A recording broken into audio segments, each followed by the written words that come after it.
Okay, we're going to go ahead and get started. A lot of people are drifting in kind of slowly this morning. They must think it's a holiday tomorrow or something. And on that subject, I'm kind of put into a strange situation because we have tutorials on two tutorials on Tuesday and two tutorials on Wednesday. And so, whereas I don't really like to do makeup classes because I feel like if you're going to declare a holiday, then you negated the holiday by having a makeup class. So let's just ignore the holiday if you're going to ignore it anyway. But anyway, because I have the same class on Wednesday, I can't very well hold a Wednesday class and not hold the Tuesday class somehow. I've got to somehow make up the Tuesday class, or then they're off balance, and at some point half the students are going to know something the other half isn't going to know, and so I need to somehow work around that. So I think this week what we're going to do, I actually don't know the status of the loading the QuarkXPress software in our lab. The intention is to have somebody in the lab during certain hours, and also to load it in the other labs in the B building. But we want to make the Apple lab available to you on other days. We haven't worked out all the details, and it depends on, I'm presuming we will have the software loaded at least by Wednesday. Although nobody works tomorrow, so they may not have it done by Wednesday. I don't know for sure. If you feel the need, and I certainly wouldn't discourage you from doing it, to get going with QuarkXPress, one way of doing it is simply to go to quark.com and download a 1-week free subscription to it. And you can go ahead and get started. It's a full subscription, but it just lasts a week. So all the powers, all the functions are there. So if some of you want to get a head start and they don't get it loaded in the different labs right away, our intention is also still to let you get a free permanent copy on your computers. And the idea would be to go ahead and do that probably in the lab during one of the lab hours, the open lab hours. Let you come, bring your computer, and have that downloaded into your computer. Again, some of the stuff, because IT has been having some trouble loading it over this last week, I don't exactly know what's going on. So it's hard for me to make promises at this moment. But that's the intention. And hopefully we will have it loaded into the Apple lab at least by Wednesday. And I think what I will do is I will guarantee that the lab will be open. I'm not sure when you guys would be available. Of those of you that are in the Tuesday lab, how many are that go to lab on Tuesday? How many here go to lab on Tuesday? Only one person here goes to lab on Tuesday. 2. Okay, 3. So the rest of you go to lab on Wednesday? How many go to lab on Wednesday? Let me see if anybody's awake. Okay, a lot of you don't go to lab apparently. You're not raising your hand in either case. So anyway, what I was thinking, if you're available, say at again, I'm referring primarily to those that have a Tuesday lab. I will guarantee that the lab will be open from 4 to 6 if I have to do it myself. Hopefully I don't have to do it myself, but our intention is in the future we're supposed to be able to hire some lab assistants and stuff, and we wanted, especially as you start working on your assignments, you need access to a lab, unless you have it on your computers, in which case if you prefer to do it on your computer, you don't have the largest screen, It's not going to be quite as easy to do it on your own computer, but it's more convenient, obviously, to do it on your own computer. And I'll show you it's not that hard to do it on your own computer. Even with the small laptop, I started a project last night and fairly quickly had about a third of a page done in just, I don't know what it was, not very long.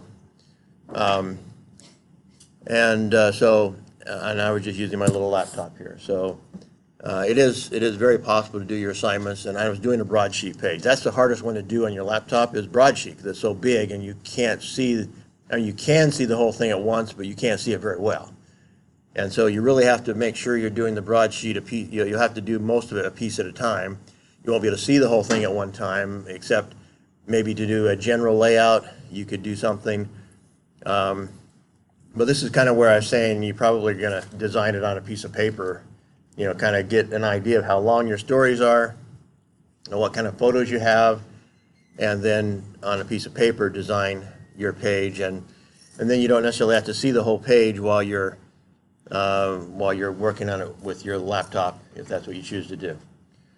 Okay, we're going back to the original deal. Regardless, what I want to do is this week you won't have any other assignment except to prepare for a quiz on next Monday morning, or next Monday, sometime Monday. You'll have between early in the morning and like 5 o'clock in the afternoon or something. So you should be able to fit it in someplace before you go to class, or at lunchtime, or sometime you'll have enough time to do a quiz a week from today. And so your task will be to watch some of these videos. In the lab, some people are going to be demonstrating some of these the things taught in these, but they only have a 15-minute 15 minutes to demonstrate anyway, and they have like 4 or 5 videos that they're going to be watching. So they're just going to be showing you the highlights regardless. But really, everybody should be watching these videos. Ideally, it's when you have Quark open, so you can actually do some of the stuff that they're showing you. That would be the ideal way of watching these videos. And if you, again,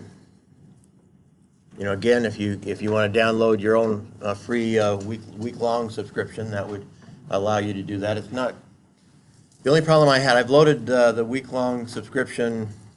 Well, they actually gave me a month-long subscription this time, because we've been waiting and waiting for IT to get the stuff set up. So I've loaded 3 times, actually, 2 one-week subscriptions and 1 now a month subscription. The month subscription was a little bit more complicated because I had to, there's an extra step there that wasn't explained very well, but I had to guess, basically. But with the week-long ones, it was pretty easy. The only thing is, if you have you may have a problem with your viral protection.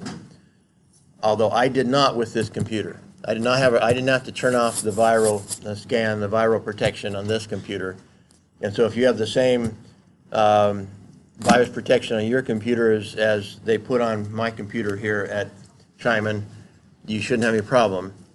With my home computer, I have Norton's, and I had to turn that off. I had to go into the Norton's virus protection and turn it off for an hour. They had a way of saying, well, I said turn it off, this how long do you want it off? And I said an hour, and by then I had my my Quark loaded. So if you have Norton's, you may have to turn it off. There may be some others that also you may have to turn off the virus protection long enough to get this loaded.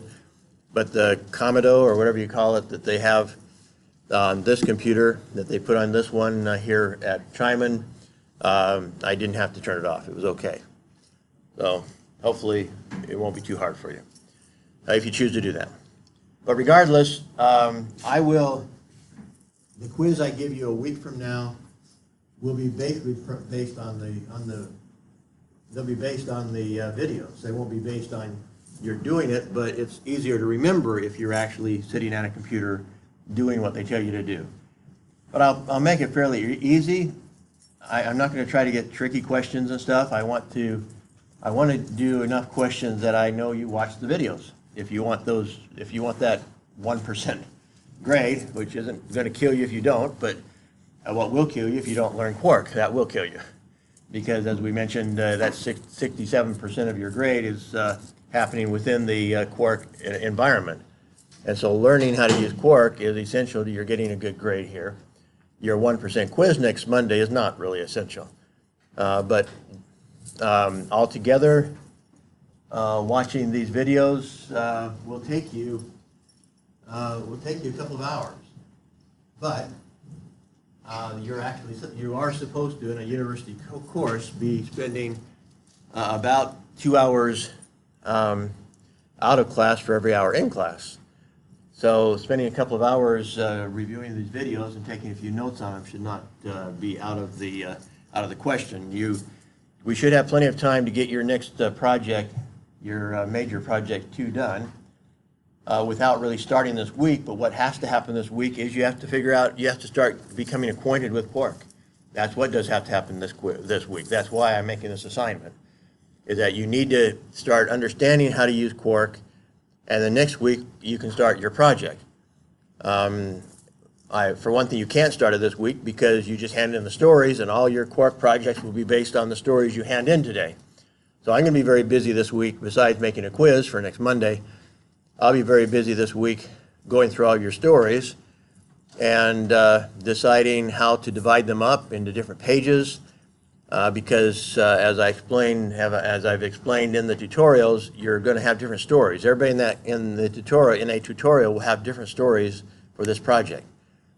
So I have to divide the stories up and put them into folders and then make those folders available to you. I'll probably put them on an external hard drive and bring it around during the tutorial and let you download your folder onto your computer. I don't know what problems we'll face on the Apple computers as far as how much protection they have to prevent us from loading stuff on them. So I don't know. We're going to have to figure some of this stuff out step by step. But you can at least download your assigned stories and photos to your own computer at least, and then we'll go from there. You see the number at the end of each of these lines in parentheses is how many minutes that video is. So you can add that up and kind of figure this out about how many minutes worth of video you have there. Each video is not too long, but like I say, by the time you add them all up, it may be somewhere around two hours of video to watch and to take notes on. But that will be basically your makeup for not having, for those that are gone on Tuesday. Those that are come to tutorial on Wednesday, I will there will be a couple of presentations based on these videos, and so the presenters will familiarize you with it, but they're not going to take you all the way through every one of these videos. As I said, since the presentations are 15 minutes long and each presenter has 4 or 5 videos to base their presentation on, they obviously can't teach everything in all the videos. So you also should be watching the videos. So everybody should watch these videos. Everybody should be, in order to be prepared for the quiz on next Monday, and more importantly, to be ready to go to work on your next major project next week. With this project, I'll try to give you some more time in the tutorials to work on it so that I can come around and help you with it. And I'll also be trying to get my co-teacher to come. Hopefully she hasn't used QuarkXPress before, but she has used InDesign, and there's not a lot of difference. Now that I've been back in Quark doing some work on it, it's pretty close to InDesign. It's also pretty close to the freeware that we used last semester or last year for this same class. The freeware, I forget the name of it offhand. I have it on my computer, but there is a freeware that mirrors QuarkXPress almost exactly, but it's slower. It's not as fast as Quark is. So it certainly is better to get Quark. But if you, for some reason, can't get Quark and at some point you need a desktop publishing, I can give you the name. I just don't want to go out of my record mode to get to it right now. Has kind of a strange name. So anyway, so it does exist. The quality is pretty good. The speed is pretty bad compared to Quark. So, okay. So again, that will be the assignment of those of you who are missing lab tomorrow. Would be get ready for your quiz and go through this. For those who have presentations from the Tuesday labs, if they're here, I'll send out an announcement in case. Are people who are supposed to make this presentation on Tuesday in here today? Okay, 2. Okay, so half the people or so that are supposed to present on Tuesday, I have 2 labs on Tuesday, are here. Well, for your information, what I'd like to do in order to keep up is sometime in the next few days have you do yours on video, and we'll upload your video, and you won't have to present it to the class directly, but present it on video. And so that's the other thing you'll have to do is at some point is, at least they'll help you to do it, because they are going to go through their share of these videos and try to emphasize the most important aspects of these videos. So those of you who are preparing for the Monday exam might want to watch their videos as well, but that's they're not going to teach anything that's not in these videos. So if you're watching the videos directly, then it may be okay. So get a hold of me, maybe email me, let me know when you might be available. I will be working tomorrow. If you're going to be on campus, we could do it tomorrow. We could do it Wednesday. We could do it. I mentioned I will be. Somebody will. Well, if you wanted to do it from 4 to 6 on Wednesday, I would be there to help you with that. But let's go ahead and record yours, and then again we can let that'll be part of your makeup. If you want to watch those presentations, they will be on Moodle. Any questions on any of that? So that's our job this week, is to start getting into Moodle and learn what it's all about. Next week we'll start working on the next project. Like I said, I need to go through 95 stories, presumably, that will be uploaded today, and the photos, and decide which ones to put on which pages and so forth. I do, you can probably tell my voice is kind of husky. I am coming down with a cold, so feel free to email me your questions, and if you don't want to get close to my germs, that's fine. I'm going to be avoiding my office as much as possible. There's some things I have to do in the office, but I'll be doing a lot of stuff from my apartment until I feel like I'm over my cold. We went through this last week, just kind of a quick review. Again, the main thing in this one is to remind you that we have serif type and sans serif. Again, the serif type are the ones with the little crossbars. Those are the serifs across the bottom and down to the keys and stuff like that. So our style will be, our body text will be 10-point. Officially, I'll say it's Times New Roman. If it's a serif type, it probably isn't going to matter too much if you use a different serif type. But officially, our official body text is Times New Roman 10-point. For our headlines, most newspapers do use sans serif for headlines, so that will be our official also. And that, I would say, you have more flexibility, but our style is sans serif. That means without serifs. So the example up here is Futrida, which I don't know if we even have in our computers, but the one that is most common nowadays, at least with Windows computers, is Arial. That's fine. So with the headlines, any sans serif typeface, such as Arial, is fine. But there's, like, Arial is, I mean, you can't go wrong with just staying with Arial. If you have that in your computer, just go with it. Again, reminding you how to how to think about type sizes. And again, this is about 1 inch, what I'm showing you right here, and which is about 2.5 centimeters, I believe. So 1 inch is 72 point, and so a big headline would be 72 point. You may not use 72 point on any of your headlines, that's kind of big, or you might use it for some kind of a hammerhead. And I'll show you some examples of that, using how to use hammer. But we talked about hammerheads, and we'll look again on that page in just a second.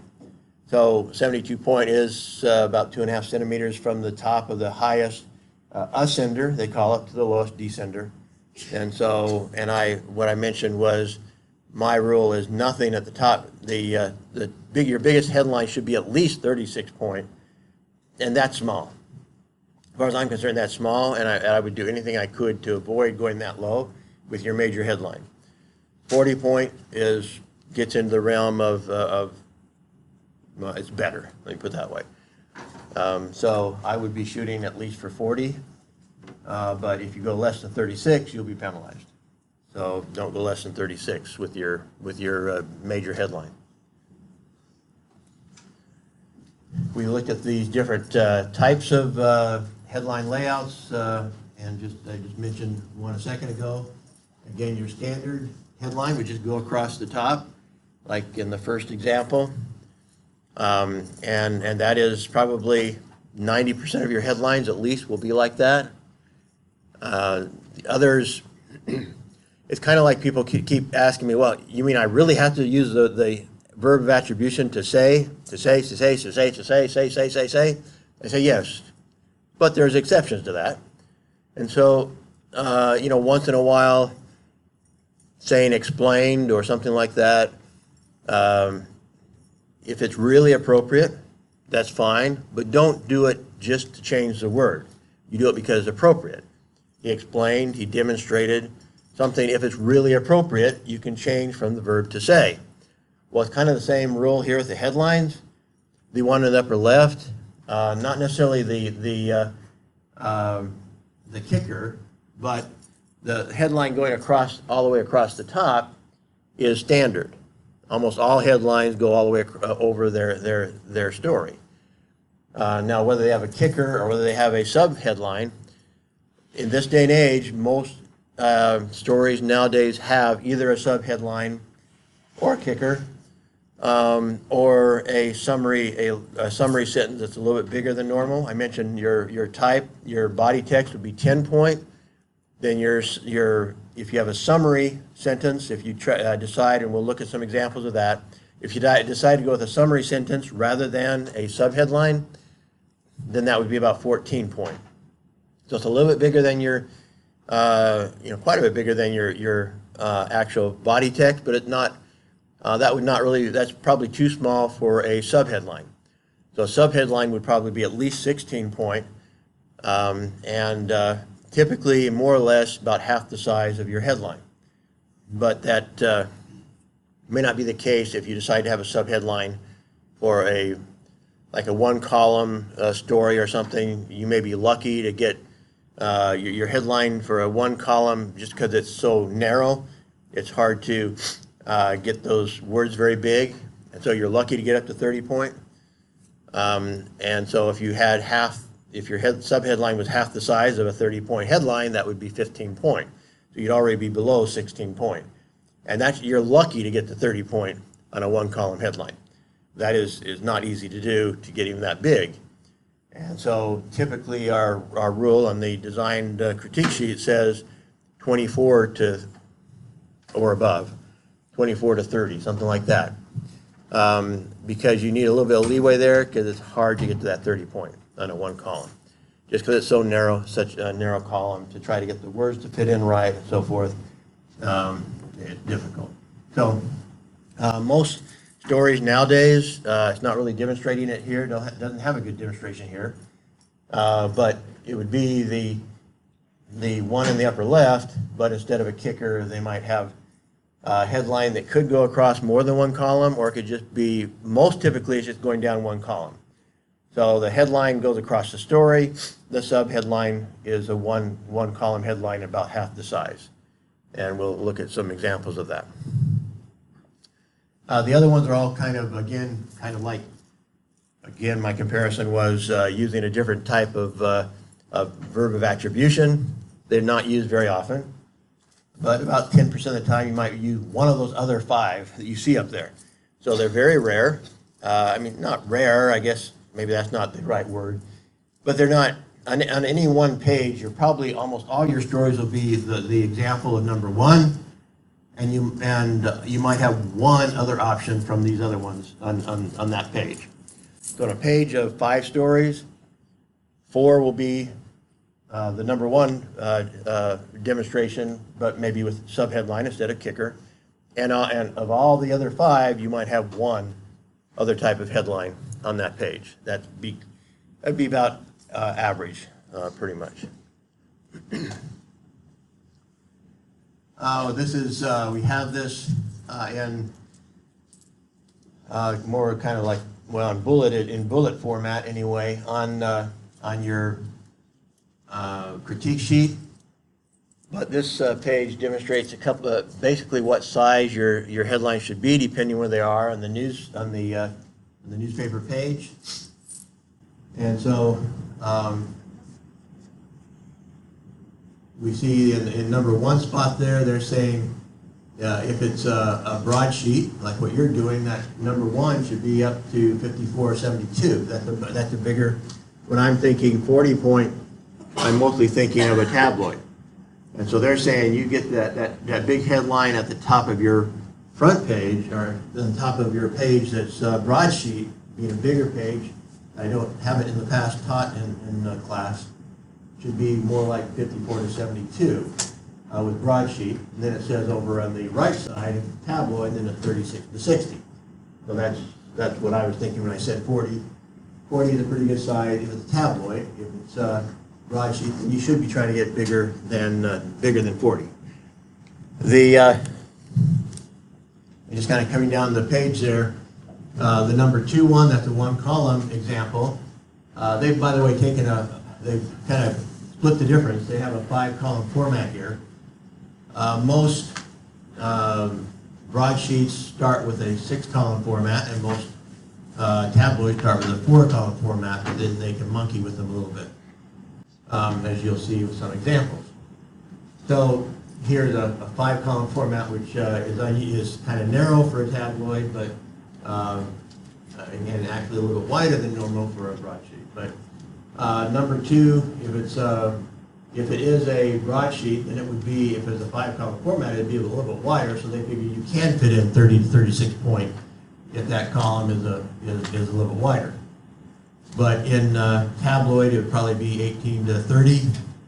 I would definitely not want you to do it 18. I'd want you to go to at least to 24, do everything I could to get to at least 24 if you're in the top of the page like that.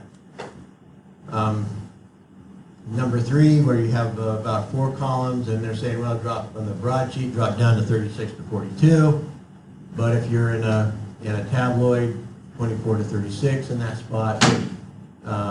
But you don't want, even though when number 3 says you go 24 to 36, and number 1 says 36 to 60, you don't want them both 36. And so the number 3 spot they're saying is 30, the upper end is 36, but the upper end of number 1 was 60, I think. So you want the bigger one to be bigger, the more important story to be a little bit bigger, so don't make them both 36 point. If you get to 36 point on the number 3 spot, then you better have a bigger one for the number 1 spot, a bigger headline.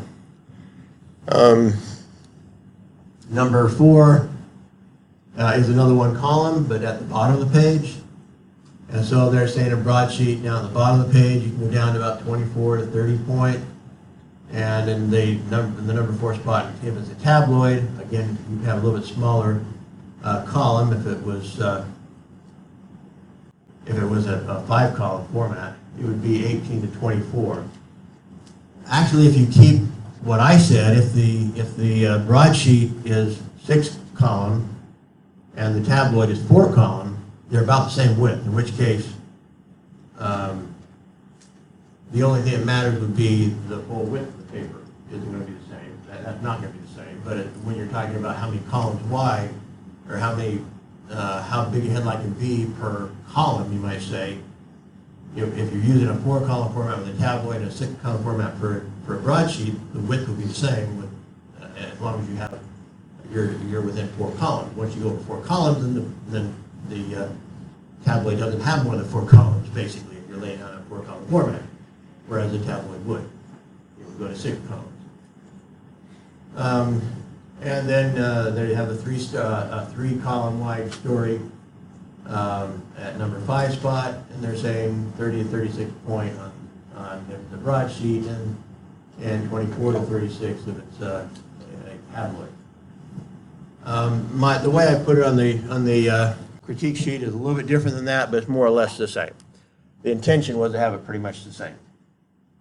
The other rule, again, is down at the bottom. We went through it last week, but I'm emphasizing it because people sometimes don't get in their brain. This is how many lines of type, depending on how many columns.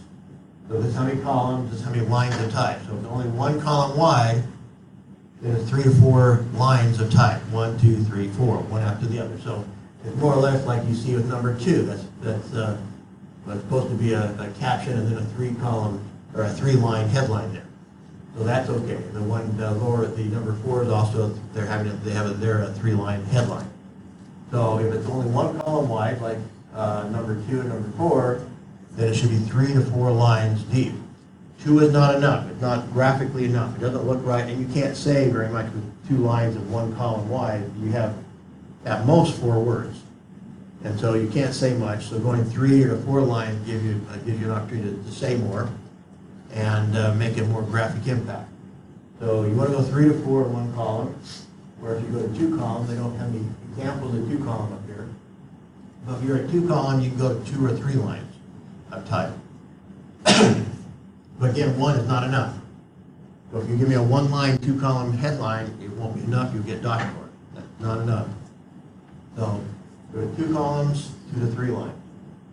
3 columns, now you go 1 or 2. So 1 is okay. These example appears in 1 column. Get something in my throat here. I won't be able to talk. Once you go over 3 columns, once you go to 4, 5, or 6 column, then the preference is just 1 line of main headline, but you can still have the subheadline to give more detail.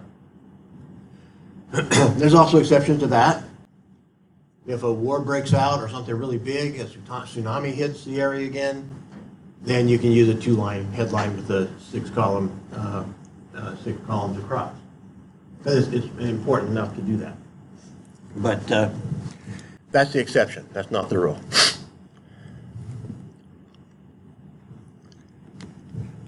We looked again at some different types of layout. That's just to remind you. Between the 2 up top, there's no question there. The one on the right is a lot better, has a center focus. The one on the left has no center focus. It has a golden triangle. They both have a golden triangle, but the one on the left has no center focus. The one on the right does.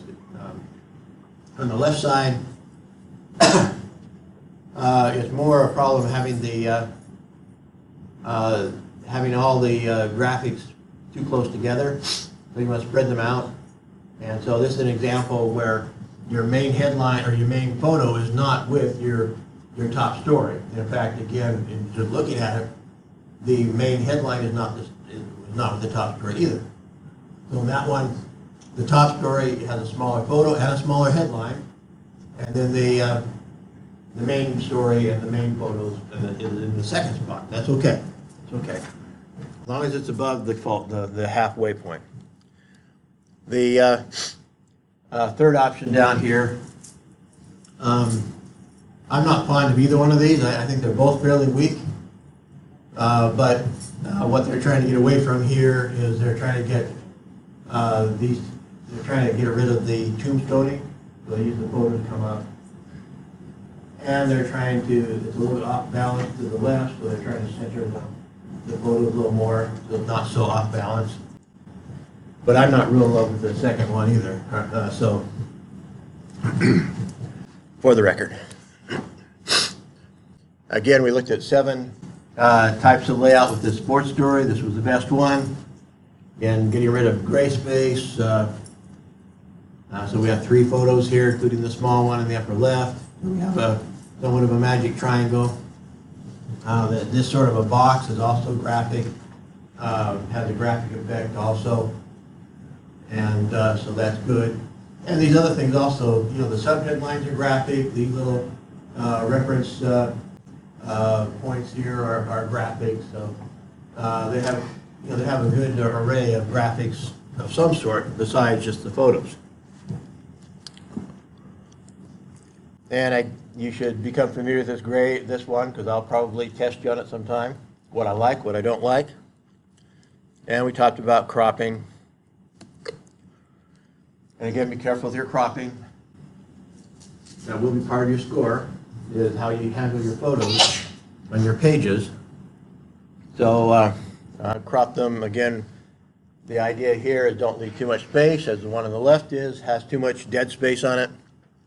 And don't be cutting out people's hands and feet if you can avoid it, as in the one on the right. The one in the center is about is how you'd want to crop something like that. None of you will have a picture page, but this is a good picture page layout, just for your reference. Just because again, you have a variety of different sizes, just very well laid out. You have vertical squares, you know, deep verticals, deep horizontals, you know, wide horizontals, I guess you'd say. A nice layout there.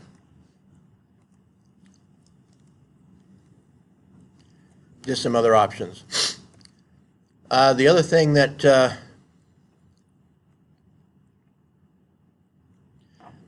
I'm also planning to do is on Wednesday I will go through the rest of the critique sheet with the tutorials on Wednesday, but I'll record that and I'll put that on Moodle as well. So those of you who don't have a tutorial should also spend some time watching the video on that I'll make reviewing the design critique sheet. I went over basically the first part in the last tutorial, but I really didn't spend much time beyond that, other than just to let you see what was on the critique sheet. I reviewed the first part, the design part, and on Wednesday I will go through the other parts of that critique sheet and put that on video and put that on Moodle for those that miss class tomorrow. Okay, let's look at some. I'm just going to look, I'm stealing a little bit of thunder for those of you that are going to be teaching the tutorial, looking at those 33 front pages. I'm going to look at just a few of them today, just to kind of highlight some of the stuff that I was talking about. You see here in, I don't know, it's not big enough to see everything real close, but they're using a summary sentence here instead of a subheadline, so you see it's a little bit bigger and bolder than the typeface. A summary sentence is a sentence, whereas a subheadline, in headlines, whether the subheadlines or your main headline, you don't use, you typically do not use the articles, a, and, and the.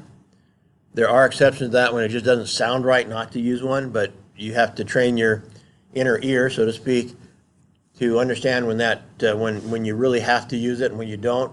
But you try not to use the articles. You use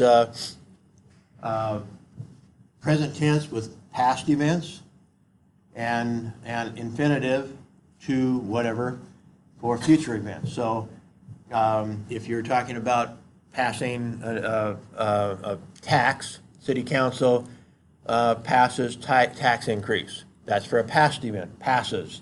That's present tense for a past event. If you for some reason know they're going to do it in the future, then it's city council to pass tax increase, and that's for a future story.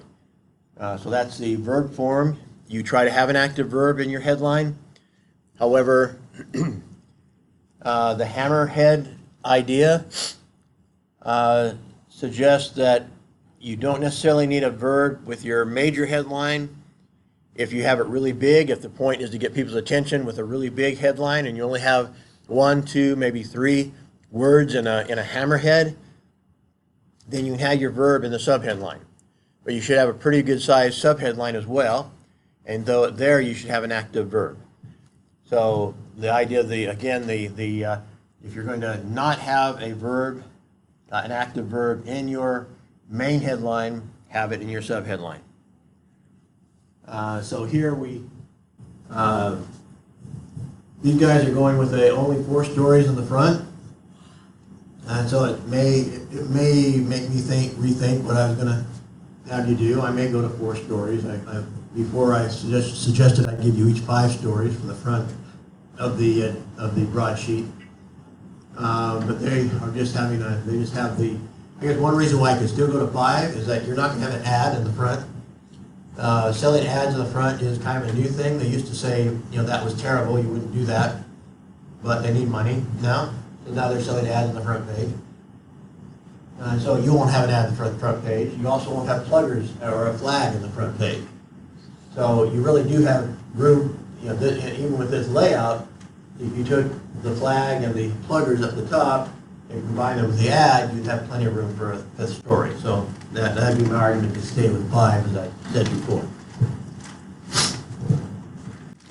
With that, so you see that, again, the Miami Herald's, obviously every story here has a summary headline, or a summary sentence, all 4 of them. So they have gone with the summary sentence. It is somewhat redundant to the lead. It's not the lead.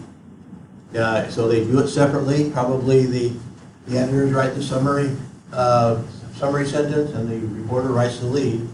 And so they're different assignments. They're going to be a little bit redundant.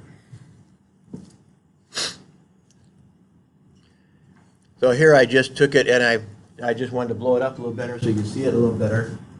I'm just showing the top half here, so how they do their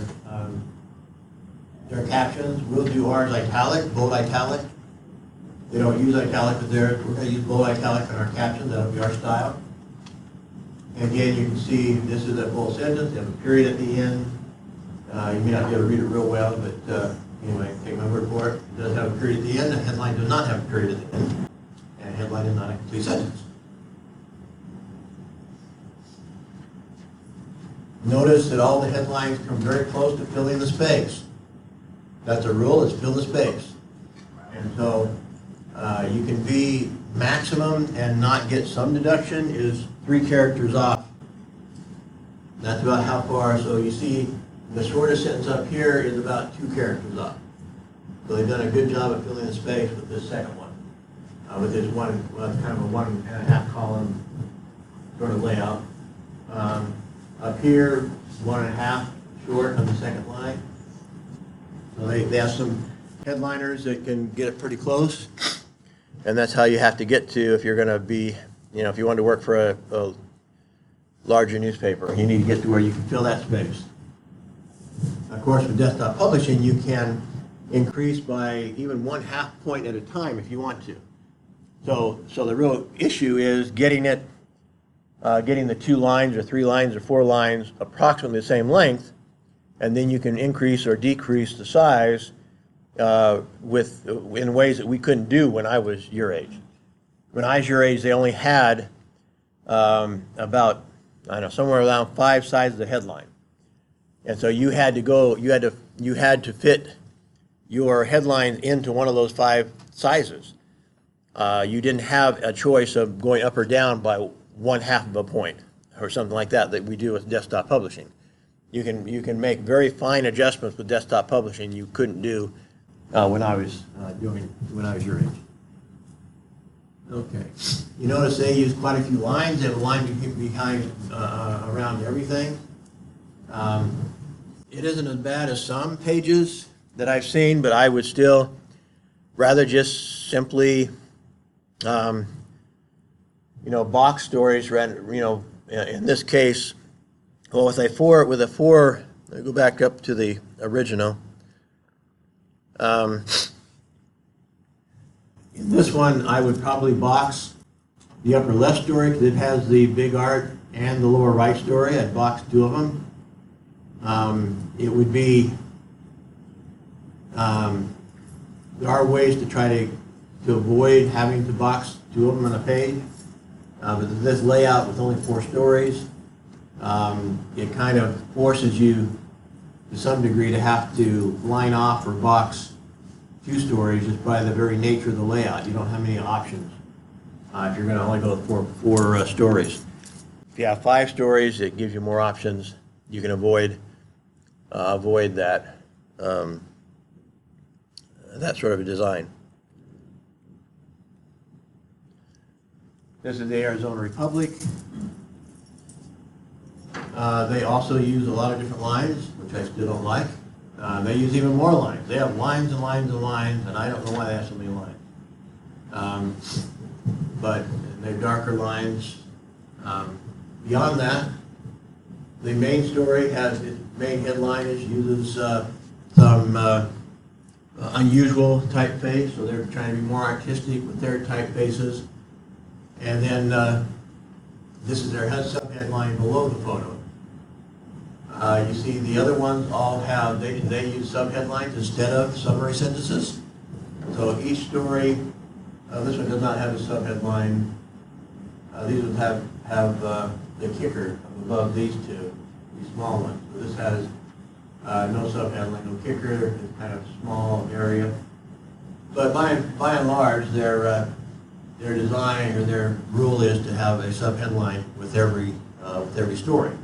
And that, again, that seems to be a very, very, very strong trend is the story that newspapers want one or the other. They want to be able to give the reader more options as to, or more ways to see what the story is all about before they read it. They want to help you to skim the newspaper. They know you're not going to spend very much time with the newspaper anymore. Very few people do anymore. So they want to facilitate your skimming process by having more information in a larger type size that you can look at very quickly and decide whether you want to read the story or not. They're also selling a ad on their front page. I hate this sort of an ad. It so breaks up the layout. I did myself sell the streamer ad across the bottom. So that doesn't break up the design of the page, and so I didn't feel bad about that. I hate selling an ad that looks like this and breaks up the space, the new space.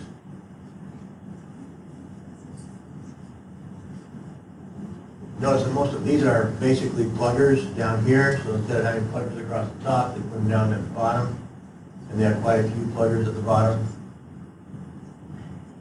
Notice also this is a standalone photo. It doesn't look like it even jumps inside. Sometimes a standalone photo on the front will say see story, at the end it'll say see story on page, whatever, fill in the blank. But you should have some sort of a headline if you're going to have a standalone photo. So remember that, and it should be, by my layout, it should be boxed. So a standalone photo should be boxed, and so this has certain lines all around it, so more or less boxed by their layout. And they have a sub-headline. They have a fairly big size headline. Sometimes the headlines go down here below the photo in a standalone, and sometimes they're not this big. Sometimes just one line, 24 point or something like that, not too big, is fairly common with standalone photos. Again, just blowing up part of it at a time, so you can see a little bit better what they're doing. Again, you see the major headline and the sub-headline. You notice in their case, they're using a combination of serif and sans serif headlines. I don't want to do that. I want to stay just with sans serif. But they're most of their headlines are serif. So they're going to the idea that they want their headlines and their body text to be the same family. And then it's unusual for them to go to a serif, or a sans serif type.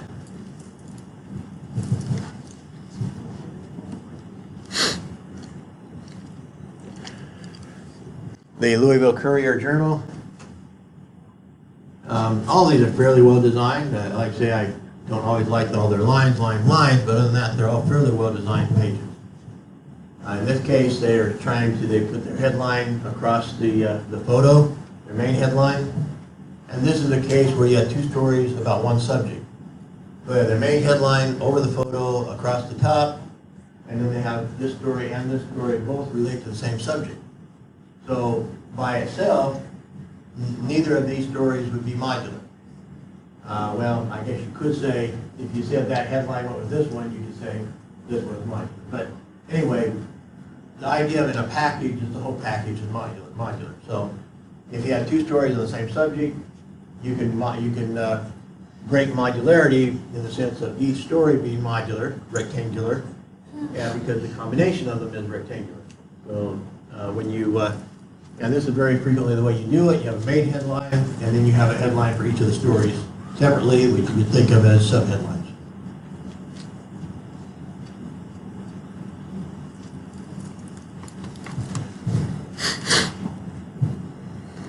Again, just a bigger view. Notice here, well, in this case, they have a kicker for the story on the left. But as I said, actually, these headlines underneath are their subheadlines, with the main headline covering both stories, and then each of the individual stories having their own subheadline. Let's see what they do at the bottom. At the bottom, they have a subheadline on the right. They do not have one on the left. So they do not consistently have a subheadline or summary sentence, but most of them do. Okay, this is a student-generated one. I'm starting with the D, and this could very well be an F. I'll show you what not to do first. This is not a good layout. First off, there's no center of focus. There are worse problems than that. None of the headlines have active verbs. Pasco School District 5th Annual Spanish Camp, no active verb. The National Pass Center, no active verb. Student Leadership Conference, no active verb. No captions in any of the photos. What else? Oh, these columns here. This is a medium column, small column, and a big column. No. That doesn't make any sense. So those are the main problems. It's just totally screwing up the rules. There's certainly no subheadlines, so there are no. Also, the spacing is kind of weird. The National Pass Center is close to the line, and it's a long ways from the text, so that's leaving too much space below, too little space above. Just totally bad design. No center focus. So don't do that. That's a D. This one could even be worse than a D. The top headline does have an active verb. Below it, the second one, the one on the left does not have an active verb, and it puts in parentheses the abbreviation of the. Well, they use the. First off, so I said we don't use articles if we can avoid them. Also use an article on the top one. There's no active verb on the one on the right, Pasco School. It's only 2 lines. I said the one column should be 3 or 4 lines. They put 2 lines and have no active verb. This picture here has a caption. I can't see this one, whether this one does or not. This is really tight here. Picture touching the text. Don't let that happen. In this case, is that the caption? No, I didn't. That is the caption. No, there is a space there. I can't distinguish it very much, but the text here and the text above is touching the photo. That's bad. The biggest problem is, at least one of the major problems that might even make this one score worse, and at least has a center of focus. Not a very well cropped center of focus, but has a center of focus. You crop some stuff off to the right on that top photo. There's net space on this one too. This one's cropped okay, probably came that way. So the photos need cropping, they need captions, all that sort of stuff. But which story does this one go to? And which story does this picture go to? I'm not sure, actually. Pasco School, well, I can tell you this photo goes with this story here. So this photo's interrupting the story on the left. You can't do that. You can't have photos just anywhere. If you're going to have a picture that deals with this one column story, it's got to stay in one column. You can't have it overlapping into another story. You can't do it. And then this column here, I don't know which story this goes to. It happens to break in such a way. This is the start of a new paragraph, so it doesn't seem to follow this. I don't know what it follows. So, I don't know. So if it goes with this story, you can't jump backwards either. You can't jump from the last column and have your story continue in the left column. You can't do that. You have to be going to the right. So it's totally screwed up. The one thing I can say is it does have a center focus. That's the only good thing. And it does have one headline with an active verb in it. So I gave it a D also. I don't give very many Fs. But this is terrible. So don't do that.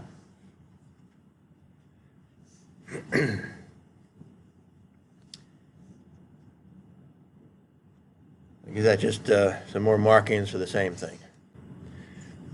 This one here, some similar problems. What I've shown here in red is that these photos, basically that all go with that top story.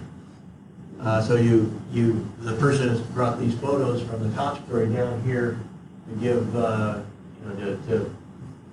make a better layout for the overall page. But those photos, well, that story is not my story. That's basically it. And it's confusing then what this photo goes with. It's down here, which seems to be part of this story. I know by the content of it that these two photos go with that story up there. But you wouldn't know it by the layout. The layout is totally screwed up where you don't know what those photos are with. So you can't do that. That's one reason, again, why you keep modularity so you don't confuse the reader. What story these photos go with. Totally confusing. The headlines are better, although is not an active verb. Helps is an active verb. A little bit too much, not enough.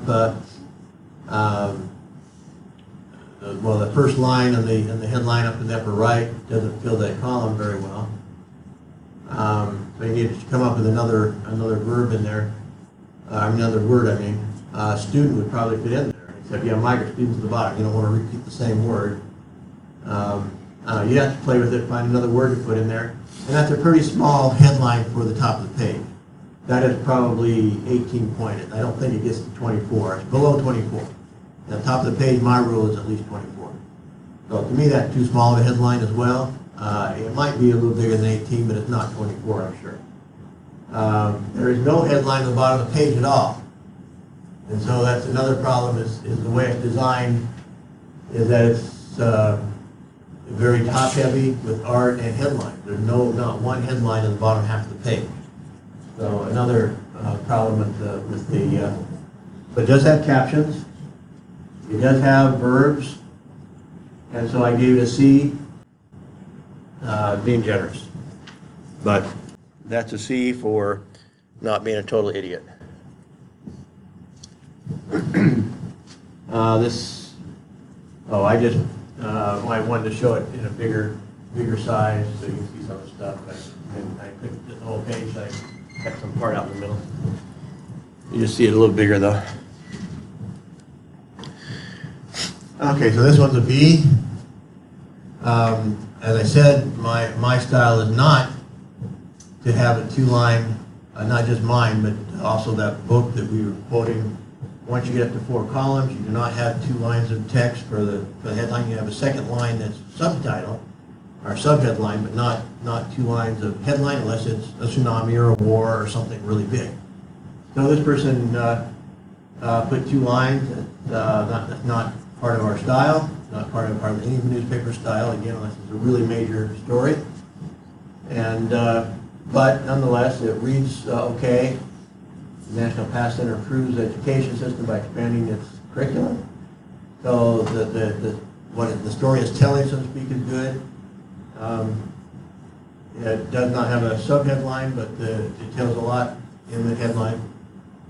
I'm not real fond of the way they did this, wrapping the story around, and also these extra spaces here tell me that this is justified, and I don't particularly like justified text, let alone headlines. Headlines you don't justify them. But the justification, trying to make the right line up, the computer puts this false space between words. You don't want that in a headline. And this one is also justified. You see all this extra spacing here also. So when I say you have to get your lines more or less even, it's not through justification. Because that looks terrible. So you don't want to do that. No caption here. We have a caption in that photo.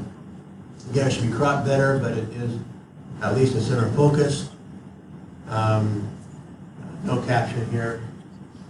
And I don't know about that one. I can't see it. Anyway, it's definitely better than the C's and the D's that you looked at. Not great, but it's not terrible.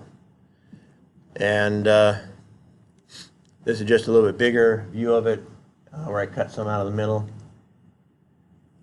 And going to the A, in my set of examples here,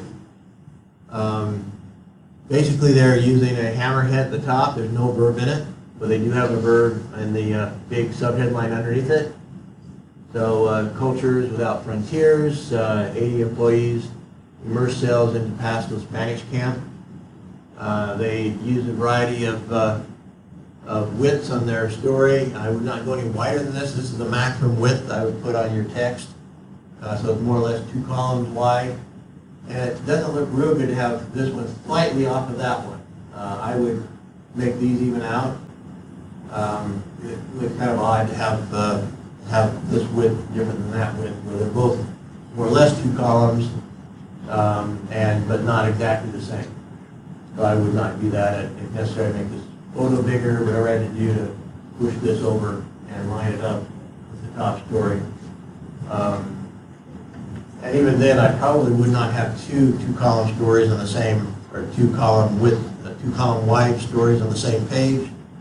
I would still like the idea of lining it up. I'd make one of these 2 columns instead of a wide column. But that wouldn't be terrible. It's still an A. Subheadline, subheadline, subheadline, subheadlines on all of them. Caption, caption, caption. Jump lines. So basically, they fulfilled all my expectations, all my basic expectations. May not be perfect, but it's close enough that I would give it an A. They've done all those little things again, jump lines and subheadlines and captions, and really good, golden triangle, nice center focus. So I would here, because they didn't want to make it too big, put in a quote, a pull-out quote here, put next to the photo. So they have a regular caption. This is a pull-out quote here, assigned to one of the people at this event.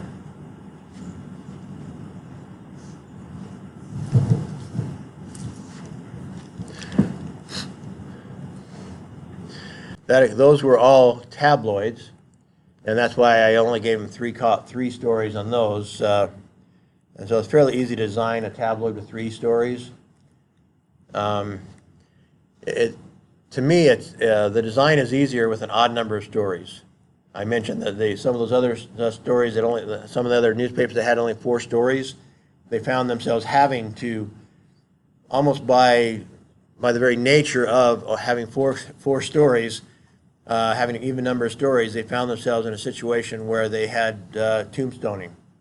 They did have lines in between the tombstones, but they did have tombstoning besides the lines, and they have lines every place. Okay, so we can start with the project. We can start with the library. We'll start with a new project here. These are my recently completed worked on projects, let me put it that way. So we'll start a new one. This is the size we're going to go with. If you look in the critique sheet, that's where I put the sizes. I haven't put them anyplace else. They're not in I don't think the sizes are in the syllabus, and they're not on Moodle, I don't think, at this point. The sizes of the different documents are at the very top of your critique sheet. It tells you what size to make them. Quark thinks in inches, and I think in inches. So for our purposes, it's better for you to think in inches, at least to some degree. So our height is going to be 22 inches, and our width is 16 inches. And there's a ½ inch margin all around the outside. You will be responsible for doing all of one page and just doing at least one jump on page 2. But if we're going to publish it, I'd like you to jump anything you feel like needs to be jumped, jump to page 2. I don't care if page 2 looks really good. For our purposes with the broadsheet, I want it to look better when we get to the tabloid. The broadsheet, you do put a, I'll teach you more specifically how to handle the jumps, but I do, if there's a story that you don't think you can end on page 1, then jump it to page 2 and give it a headline, but it doesn't have to be real fancy. It doesn't have to be a real well-designed page for page 2. So I tell them I want 2 pages. The gutter is already by default. It asks me how many columns, and again, my default for a broadsheet is 6 columns. That doesn't mean you have to keep the 6 columns. The columns don't show up when you print it. So the columns are like suggestions, and you can go to 1.5 columns with your text box. You can go to column. Your photos can overlap. Whatever you want to do. So your columns are basically suggestions, but they're pretty good suggestions. And if you choose to, even though I'll look at your page as if it were 6 columns, as far as how wide, how many lines of text and stuff like that, I'll be judging its compliance with the critique sheet based on it being 6 columns. If you chose to, you might make it 4 columns, and this is where you would do it. This is one place where you can do it. Is just tell it right from the start, I'm going to go with a 4-column layout. I think that looks better, so you could do that if you want to. I'm going to stay with 6 columns, but even past this point, you can tell it 6 columns, and then you can break it as you put in the stories, and I'll show you how to do that. So hit OK here, and you see now we have a 6-column format. One thing you have to become familiar with is your view, and you can also play with it here. So you can zoom or with this.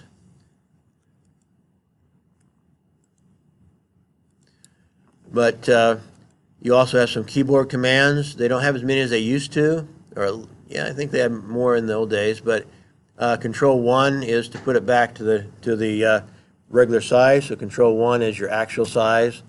It won't do it if I'm have it open. So Control 1 will put me back to 6 column.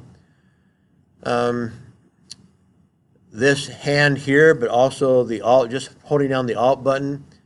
Let me click out. Let me see what happens when I do that. No. That just blows up. If I have this on and I want to see something in particular, I can show, hey, I want to just see that. That's not what I'm trying to do here. Here's this little hand symbol. Let me hit Control 1 again. Okay, so this hand symbol lets you kind of pull your content to yourself. So if you're want to look at a different part of the page, you just use the hand. And normally, if you're in a lot of these, you can turn this on just by holding down the Alt button. I think you can with the text tool, but some tools you can, some you can't. So you can kind of, if you're working at 100%, so you can see all, even then I can't see all 6 columns. I can only see 5 columns.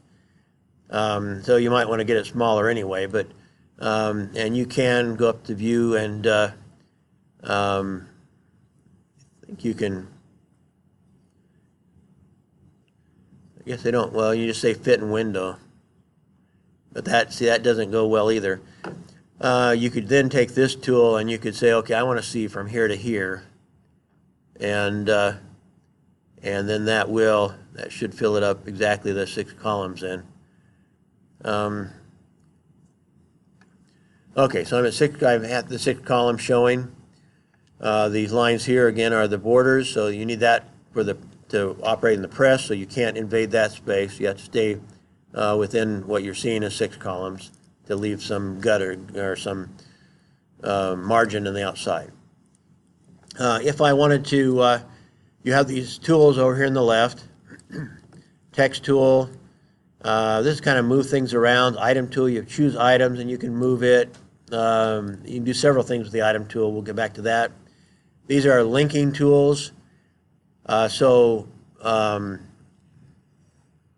you want to link your story to another text box, I'll try to show you how to do that. If not today, I'll certainly do it some other day.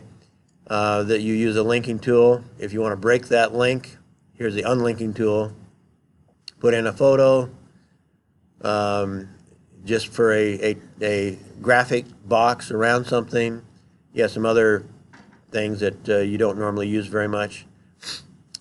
So really what you're mostly going to use is are these top few, and I think when you're in the text mode you can hold down the Alt button. Yeah, you can. So you can still move your page around with the Alt button, so you don't have to hit the hand.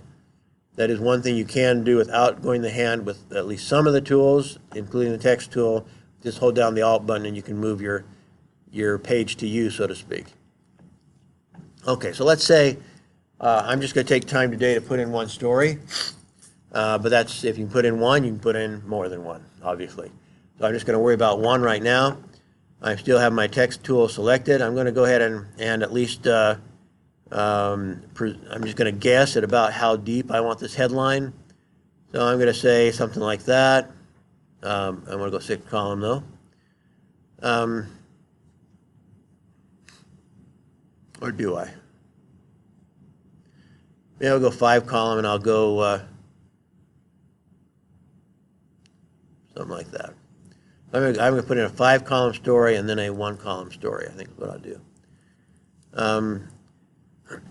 Just to kind of hold my space, I just put in a few letters in there. You don't really have to do that. In those days you did. The box would disappear if you didn't put in some letters, but it kind of lets me see, oh yeah, reminds me there's supposed to be a headline in there. I'm still in my tool, and so I'm going to go ahead and doesn't let you get real close to some of this other stuff. It starts looking a little funny, so you may have to start, and you may have to adjust it later. I'm going to get as close as I can, only about here. And I'm going to draw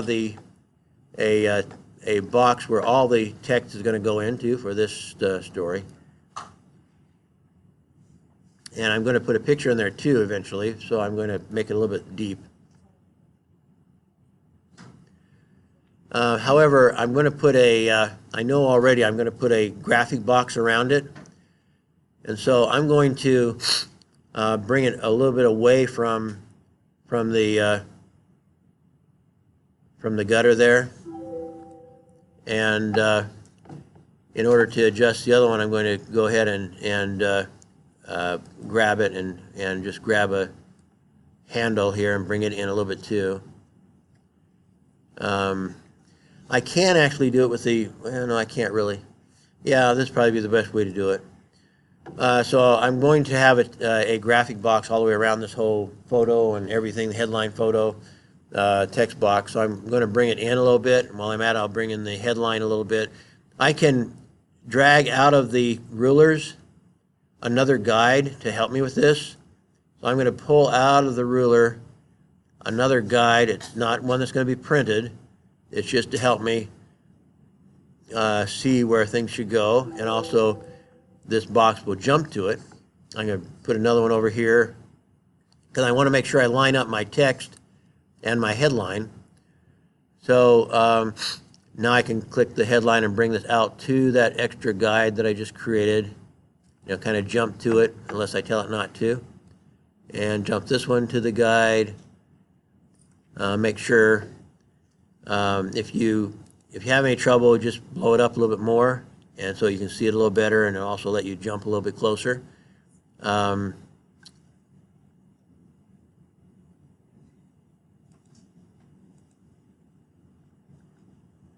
Okay, I want this one also to get over to that that new guide that I created. So I want to make sure my text does not touch okay, this one's not all the way over either. I don't want it to touch the graphic box. The graphic box is going to line up with the gutter over here, and with the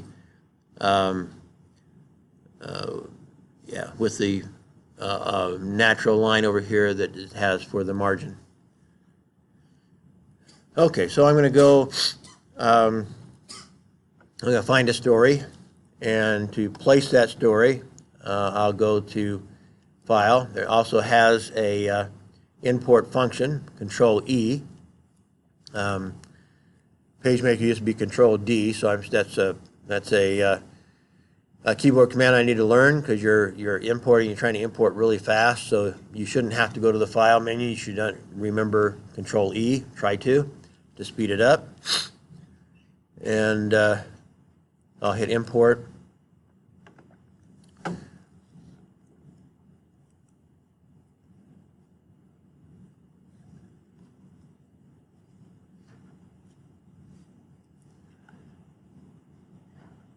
And I see it hasn't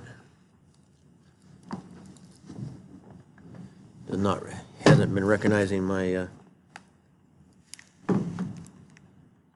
external hard drive. So I'm going to hit cancel a second here and make sure I've got a hard drive connected here.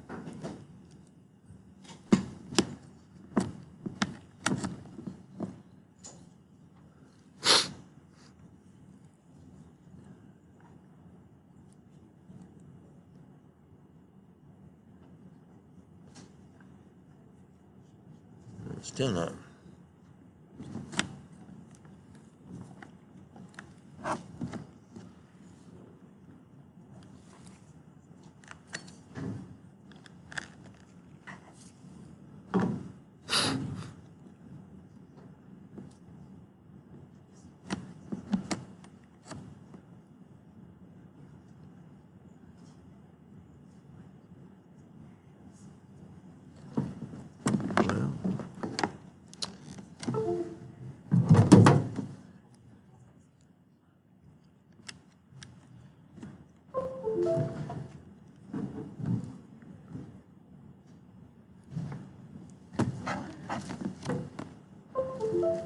Okay.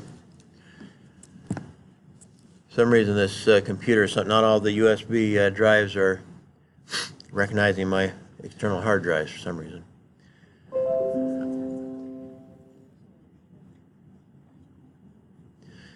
You should be a little bit better organized than I am this morning, but of course I couldn't know that I was not going to recognize my external hard drive, but I probably should have set aside the stories a little bit, and anyway, right now I'm going to take them from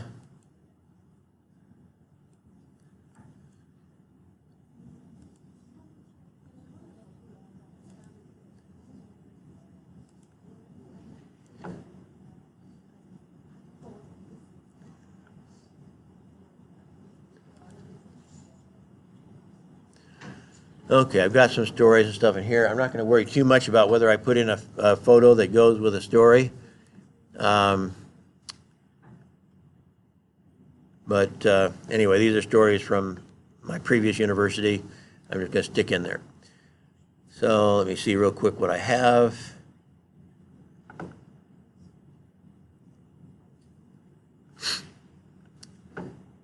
I think this is a very long story, so I think I'll use that one right now.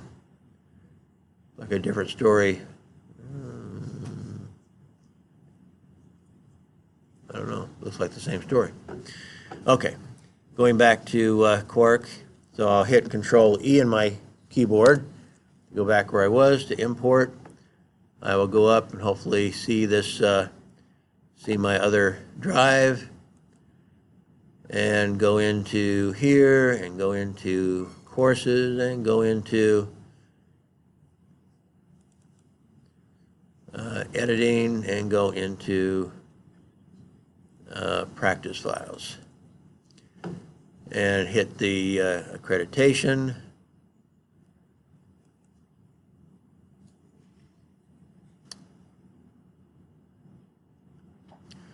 Okay, you see that when I brought it in, it ignored the columns, and that's very easy to, in fact, that will allow you to now decide, even though we have it set into a 5-column format in this big, what's going to be a big graphic box, it is, this is where you can also decide how many columns you want in this text box. So just because you told Quark that you wanted 5 or 6 columns here on your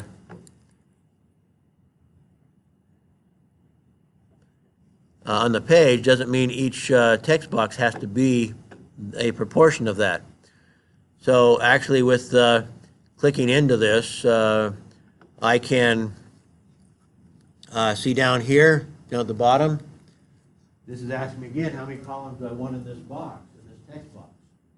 Well, maybe instead of having 5 columns across here, I'm going to put 3 columns instead.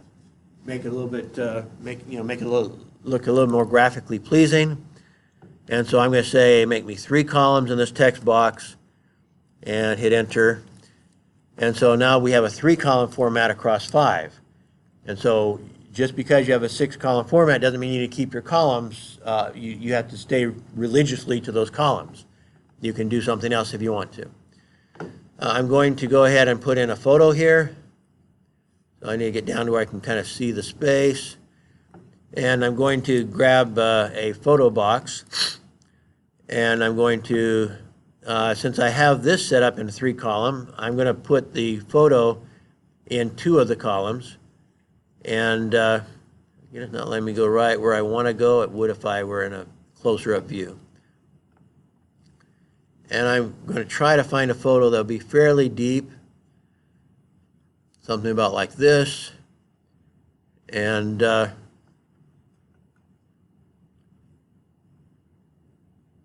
we'll try that. So I'll hit, I think I can do it by just hitting right, click, content. So I want to go to the picture.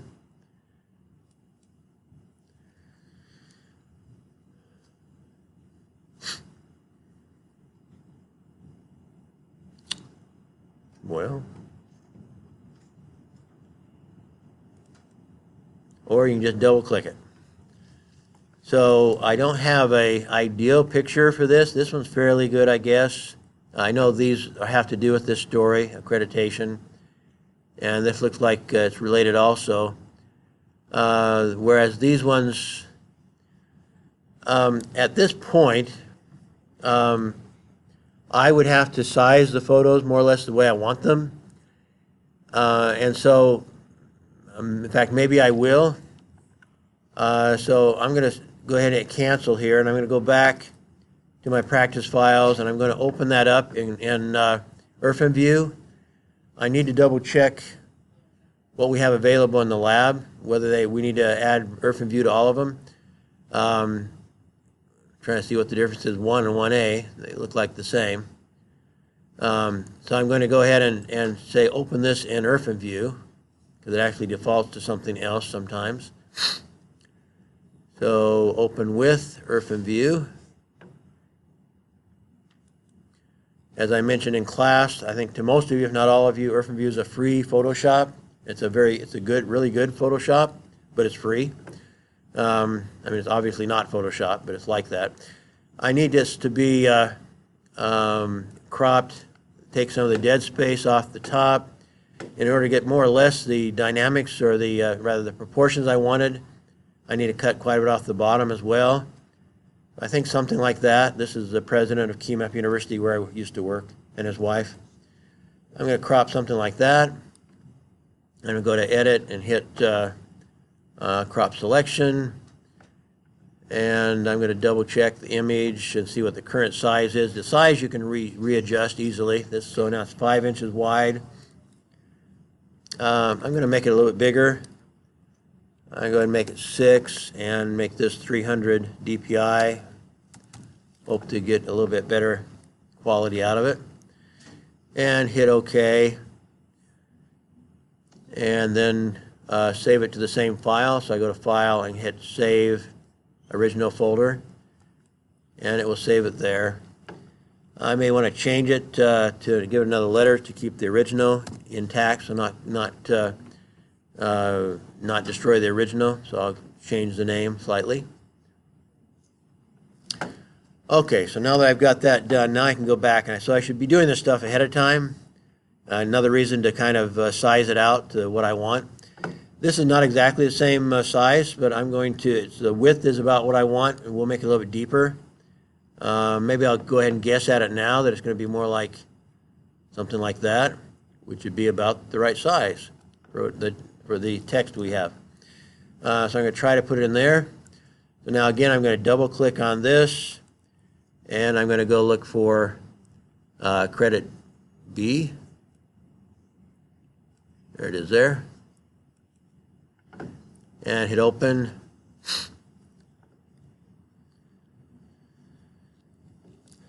Comes in, I guess that might be 6 inches. Anyway, I should have made it bigger, I guess.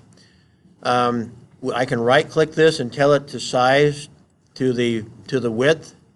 It has two possibilities when I right-click it. One is to scale picture to the box or fit box to the picture. In this case, I want the picture to get as wide as I put the box. So I'm going to say scale picture to the box first. And so now we see it went ahead and went the full width of that picture box. And actually the depth is about what I thought it might be. So it's right there.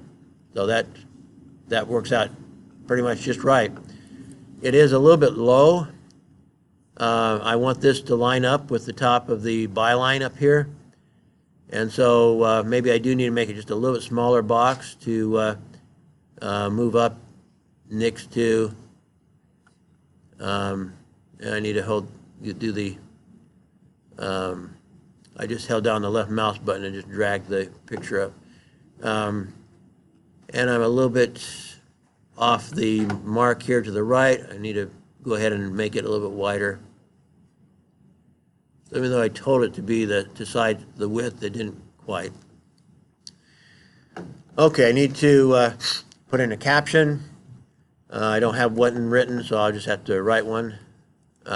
Here, I'm going to go ahead and put in another text box. And in this case, I can just, well, not really. The way I put in this picture, I'm going to have to also, let me just, first off, again, just put in a couple of letters here that I'll change. I'm going to select that with the item tool, and with it selected, I can also tell it.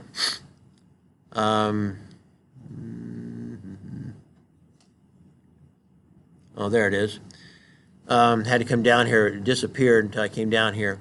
I want to wrap the regular text around the text box that I have for the caption. So I'll hit wrap and run around, and it still didn't do it.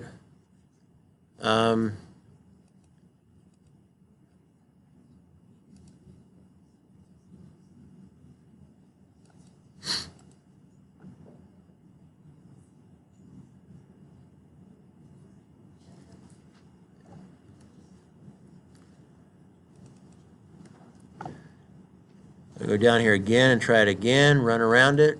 It's still not doing it.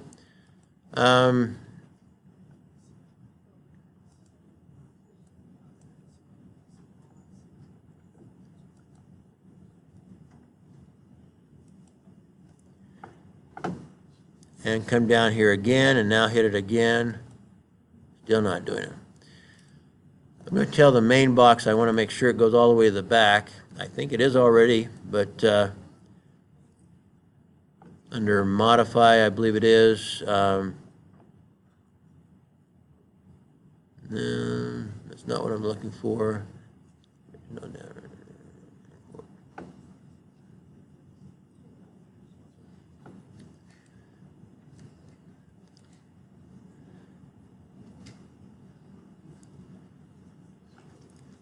Okay, I'm going to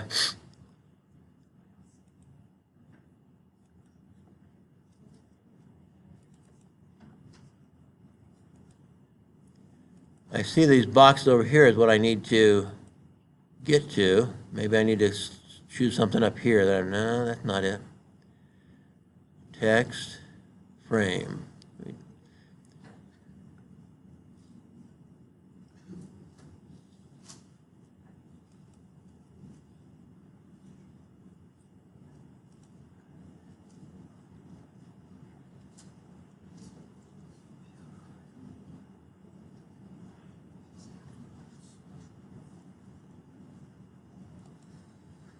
Okay, I was kind of blinded by my video.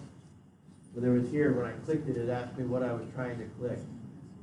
And I had to tell it item, item. And now I can see that let me go back up here.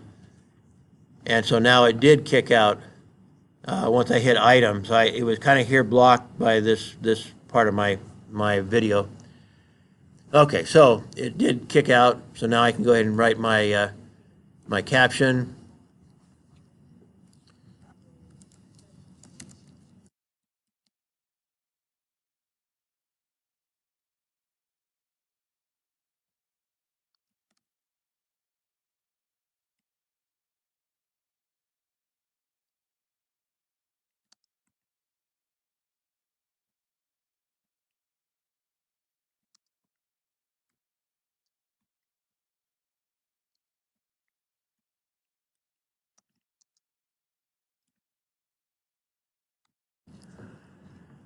Okay, so I've got that. It is not, I want it to be, I need to go back. It says text already. Yeah, I need to go to the text tool so that I can go ahead and change I want it to go italic. I also want it to go Times New Roman. So I will hit T to find Times New Roman and go bold italic. This is 12 point instead of 10. And maybe I will go 12 point on captions. I guess I'll give you some options on that. I want to make sure the bottom text is lined up, and so I'm going to play with the spacing below this, below the caption, in order to make sure that the lines here line up at the bottom of the page. And so that's important, or the bottom of the story. And they seem about right, but I can bring down another line from you can also bring lines down from this ruler. So I can bring it down right next to right on the bottom of the first line. Actually, it's not quite the bottom. Okay, well, I can see where it's at anyway. These other ones are maybe a little bit too high. So again, I'm influencing them by I'll go to item tool again, by adjusting how much empty space I have here, and which can be influenced two ways. One is to make the box a little bit bigger, but also it's a little bit tight to the photo anyway. So I want to bring the whole box down just a little bit if I can. I'll do it up the top first, and now I'll just adjust the bottom just a little bit if I can. I want to get that text lined up.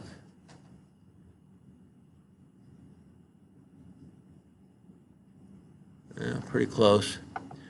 Again, I could blow it up a little bigger in order to view that, so I could go up to 200%. And just double check whether these lines are lined up properly. You see that they're not quite. There's a couple of ways of doing it, but here where I have the caption, that's where it usually gets thrown off, is when you have a caption. When you have a photo and caption, it starts to throw it off a little bit. And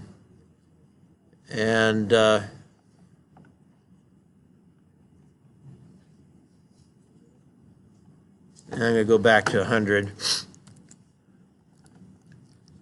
and just play with this just a little bit to try to get this to line up again.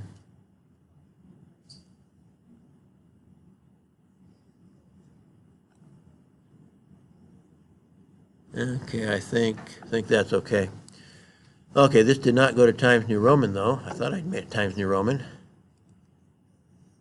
I know I tried to. It says Tahoma. I must just hit the wrong one then. Times New Roman.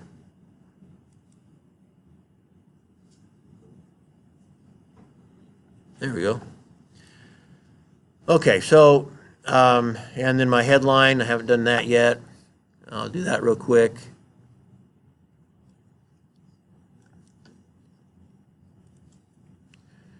Now, I said I was going to put a box around it. Well, I'm going to go ahead and write the headline. I think I have more room here than I need.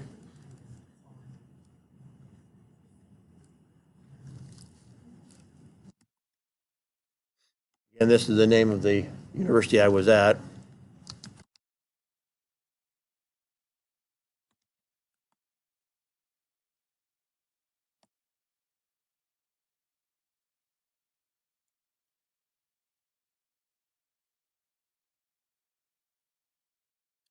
Here I want it to be fairly bold, so I think I can go down to Arial Black. And one thing you can do while you have it selected is hold down the Control-Shift button and hit the greater than sign. You can do that also with Word and with the Microsoft products. This will jump up, however, it doesn't exactly, with InDesign it comes up, does go up only one point at a time, and this one does not. So in this one I'd have to play with it down here. This is at 48 point. It went to, it's too big at 48 point. So I need to come down a little bit. As I mentioned, you can adjust this just a little bit at a time. I'm going to jump down to 45. It's enough over that I'm sure it won't fit any bigger than 45. I'll hit 45 and enter. It's still too big. So I'll go ahead and go to 42, see what happened to 42. Still too big. See what happened to 40.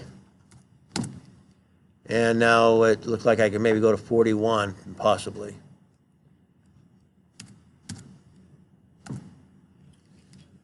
So we're 41. I could play with a little more than that, but that's pretty close to the edge. Oops. There we go. Okay, so we've got, I see we're at 12 point here too, so it's actually too big a type. I should have sized my text before I went any further. Obviously, I have too much space here. Question of whether to, I think with this headline, rather than saying European, I'll go EU. It is EU related, so now I get to go bigger again. So I'm going to hit, again, Control-Shift. That gets close. That is back up to 48. Looks like I can go maybe 50. Let me try to go 50. And it just exactly fits 50. Okay, we do have room for a subheadline. Oops. I see I didn't put an S in here. So it's not going to go 50. So let me go back down to about 48 again. And it fits at 48. So I can, several things I can do here. The rule is I do want a subheadline most of the time. This is nice and bold. I can put in a subheadline underneath this one and let it run the whole distance. So I think I'm going to do that. Let me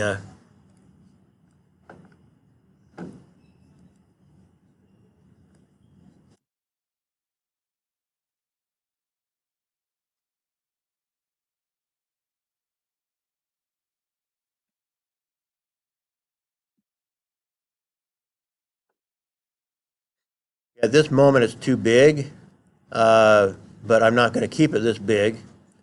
So I'll for the moment I'll go ahead and let me just select that one letter, and I want it to go smaller. I don't want it to be black. I now want it to be Arial.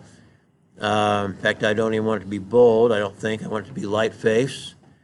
and I want it to be probably about half that size, but maybe down to, let's go 36 point for now. So it's not half the size, but it's a lot smaller.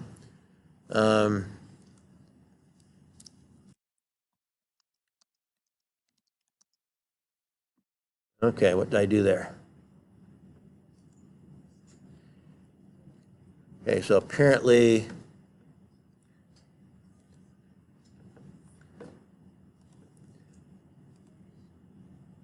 I'm going to raise this up a little bit. I'm going to monkey with the line space in a second, but for now I'll move it up to finish this.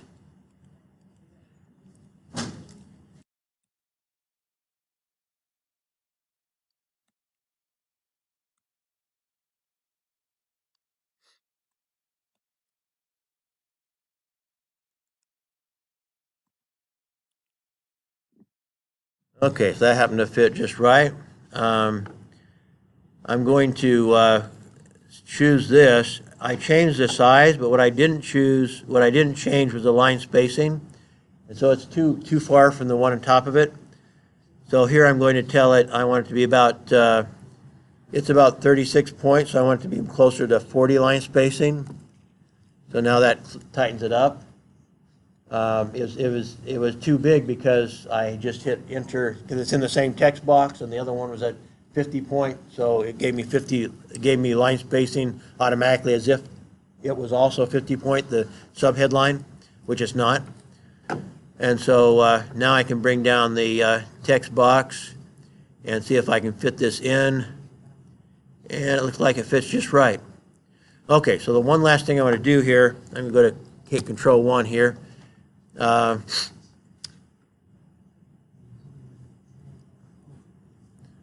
I guess I need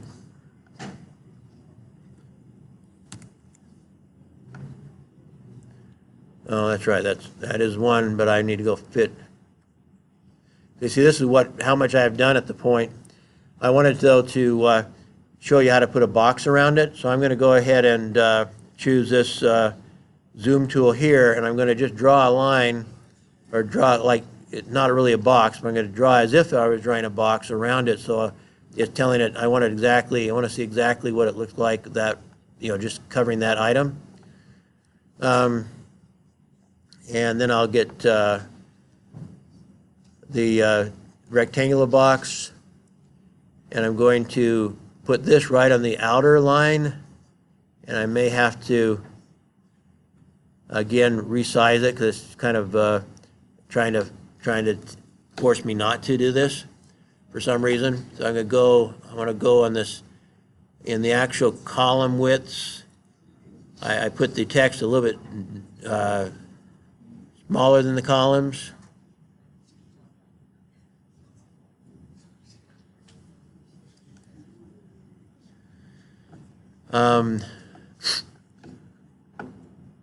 We'll move this over here a second. So I have a box around it. It's not quite the right size up the top. I need to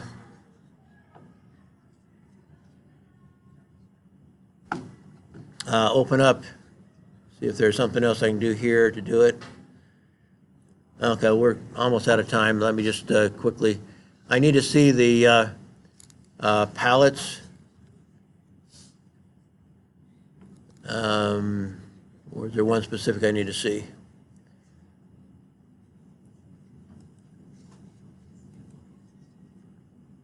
That's not what I wanted.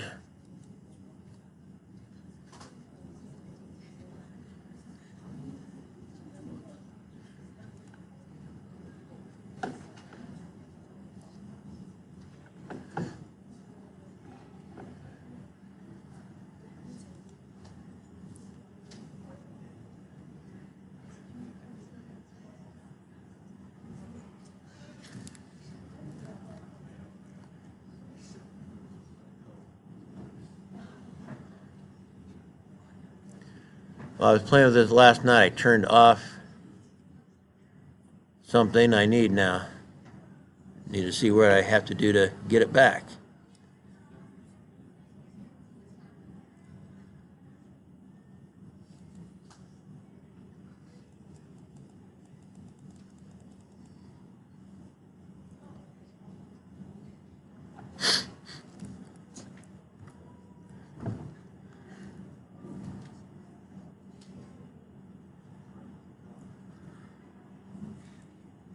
Okay, well, I can do it down here anyway.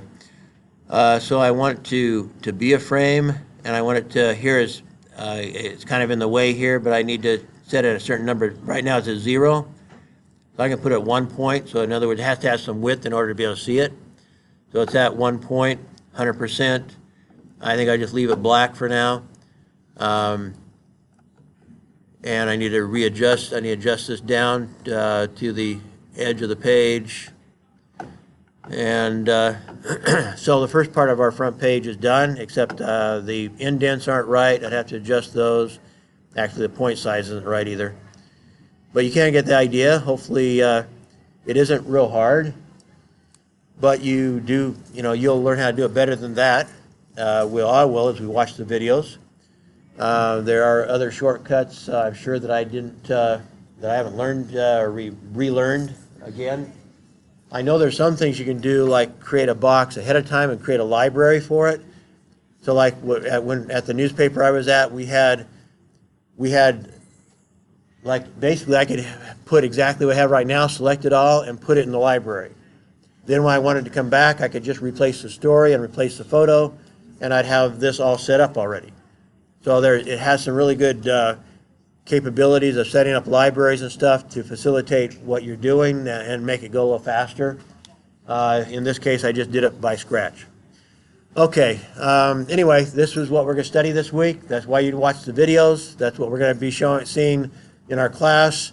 I will videotape what is taught in class. We'll also videotape the people that are supposed to present on Tuesday. I want to videotape them doing their presentation and put it up on Moodle. So those that are assigned to present this week, contact me when you can get together, and we will video record your presentations for those that are on Tuesday, that is. Wednesday we'll do it in class, and we'll probably cut our class a little bit short since we're not doing some of the stuff that, well, maybe the class will be the right size, I guess, but you won't have to be looking at some of the stuff out of class because you'll be watching it in class. Okay, thank you.